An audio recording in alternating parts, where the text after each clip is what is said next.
चाणक्य के पुत्र होने के कारण उन्हें चाणक्य के नाम से जाना जाता था। उनकी रणनीतियां इतनी जटिल और समझ से परे थीं कि लोगों ने उन्हें कौटिल्य नाम दिया। बाहर से कठोर दिखने वाले चाणक्य दिल से उतने ही दयालु थे। राजनीति की बिसात पर जटिल चालें चलने में माहिर होने के बावजूद वे एक सच्चे और नेक इंसान थे।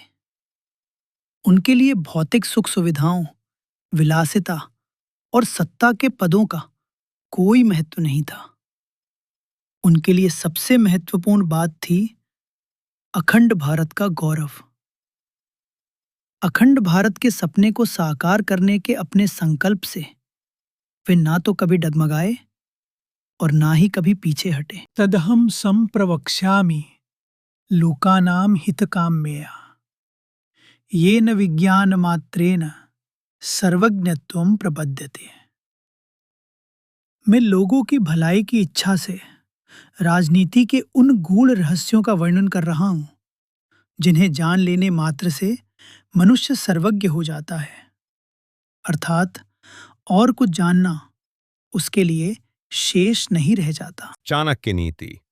जिस प्रकार विज्ञान में सुनिश्चित सिद्धांतों की खोज की जाती है और उनकी पुष्टि बार बार किए गए प्रयोगों से एक समान प्राप्त निष्कर्षों से होती है, उसी प्रकार नीति शास्त्र की भी एक सुनिश्चित परंपरा है।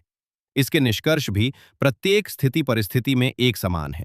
इसीलिए आचार्य चाणक्य ने नीति शास्त्र को विज्ञान कहा है। वे इस ज्ञान के द्वारा सर्वज्ञ होने की बात भी कहते हैं। यहां सर्वज्ञ होने का अर्थ है अतीत, वर्तमान और भविष्य का विश्लेषण करने की क्षमता प्राप्त कर लेना।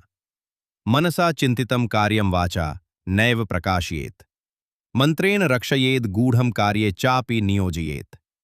मन से सोचे हुए कार्य को वाणी द्वारा प्रकट नहीं करना चाहिए, परंतु मनन पूर्वक भली प्रकार सोचते हुए उसकी रक्षा करनी चाहिए और चुप रहते हुए उस सोची हुई बात को कार्य रूप में बदलना चाहिए। इंद्रियाणि च संयम्य बकवत् पंडितो नरः, देश काल बलम ज्ञात्वा सर्वकार्याणि साधयेत। बुद्धिमान व्यक्ति को अपनी इंद्रियों को वश में करके समय के अनुरूप अपनी क्षमता को तौलकर बगुले के समान अपने कार्य को सिद्ध करना चाहिए। परस्परस्य मर्माणि ये भाषन्ते नराधमा, त एवं विलयम यान्ति वल्मीको दरसर्पवत्। जो लोग एक दूसरे के भेदों को प्रकट करते हैं, वे उसी प्रकार नष्ट हो जाते हैं जैसे बांबी में फंसकर सांप नष्ट हो जाता है। कुछ तो पवित्र हैं, इन पर क्रोध करना अच्छा नहीं। जो कष्ट पहुंचाए, हे जीने का हक नहीं, उसे नष्ट करना ही पुण्य है। लेकिन कुछ तो नष्ट नहीं होते, अवसर पाकर फिर फैल जाते हैं। नहीं, मैं ऐसा नहीं होने दूंगा। इसकी दोबारा होने की सभी संभावनाओं को जलाकर राख कर दूंगा।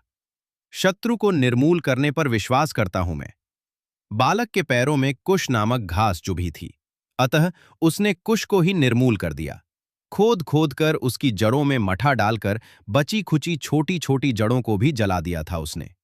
योग्य आचार्य ने बालक में छिपी संभावनाओं को पहचान लिया था। ऐसा आत्मविश्वास और प्रबल इच्छा शक्ति ही व्यक्तित्व को ऊंचाइयों पर पहुंचाती है। ऐसे में यदि जन संवेदना का पुट मिल जाए तो व्यक्ति इतिहास पुरुष ही बनता है, और ऐसा ही हुआ भी। लगभग 2000 वर्ष पूर्व भारत के इतिहास को जिस बालक ने एक स्वर्णिम मोड़ दिया, वही बालक बड़ा होकर चाणक्य बना। उसका असली नाम था विष्णुगुप्त। उसकी कूटनीतिक विलक्षणता की वजह से लोग उसे कौटिल्य भी कहते थे। ये घटना तब की है जब विश्व के मानचित्र पर कुछ देशों का कहीं कोई अता पता नहीं था, लेकिन भारत की सभ्यता और संस्कृति अपने पूर्ण यौवन पर थी। धर्म, दर्शन और अध्यात्म की ही नहीं, राजनीति तथा अर्थशास्त्र जैसे विषयों की शिक्षा लेने के लिए भी विदेशों से विद्यार्थी भारत भूमि पर आया करते थे। यहाँ तक्षशिला और नालंदा जैसे विश्वविद्यालय थे। आचार्य चाणक्य तक्षशिला में राजनीति तथा अर्थशास्त्र के आचार्य थे। भारत की सीमाएं उस समय अफगानिस्तान से लेकर बर्मा, म्यांमार तक तथा कश्मीर से लेकर कन्याकुमारी तक फैली हुई थीं। उस समय भारत सोने की चिड़िया था।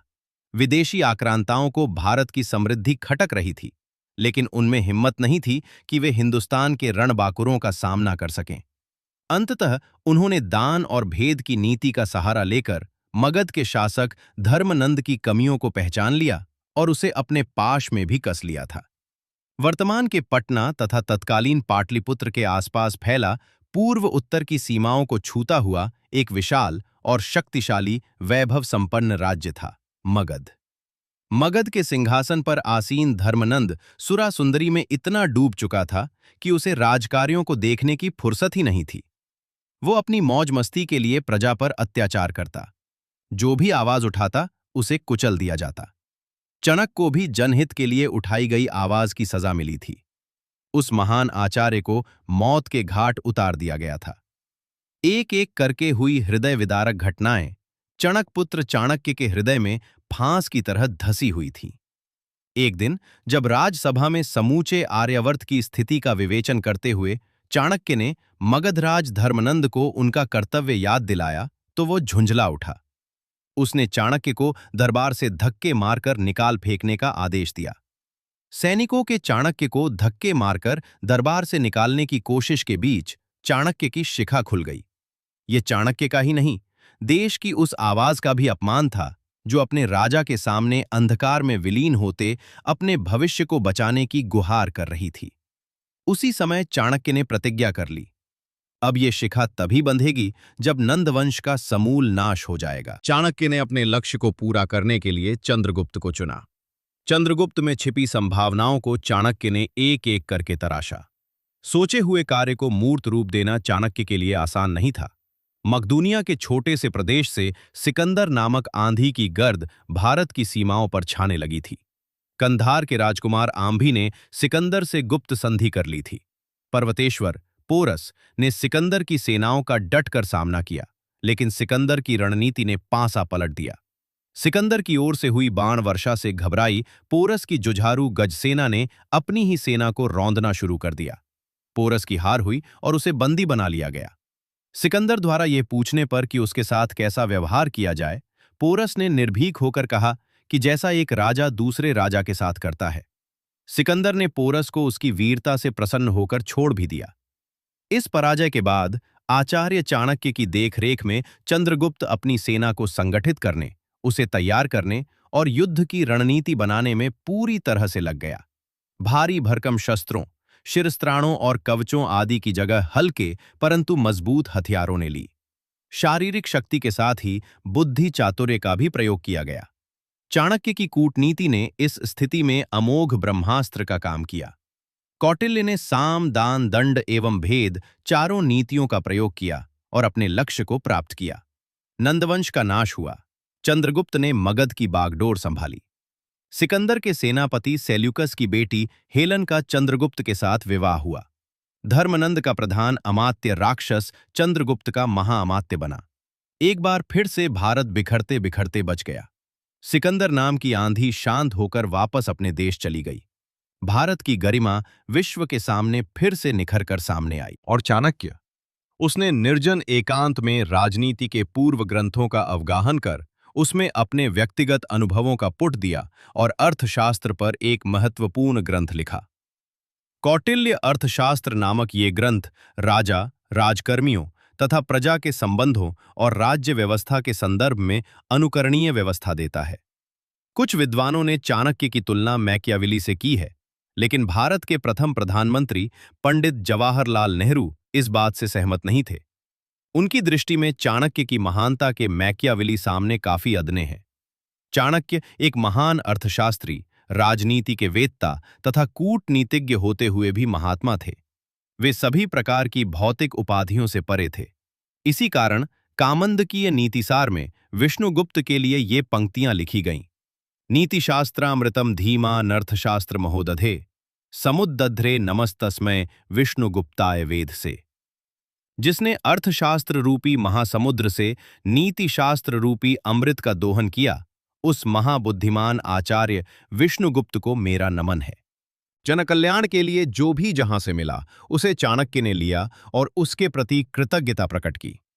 वे अपने ग्रंथ का शुभारंभ करते हुए शुक्राचार्य और बृहस्पति दोनों को नमन करते हैं। दोनों गुरु हैं, दोनों की अपनी अपनी विशिष्ट धाराएं हैं।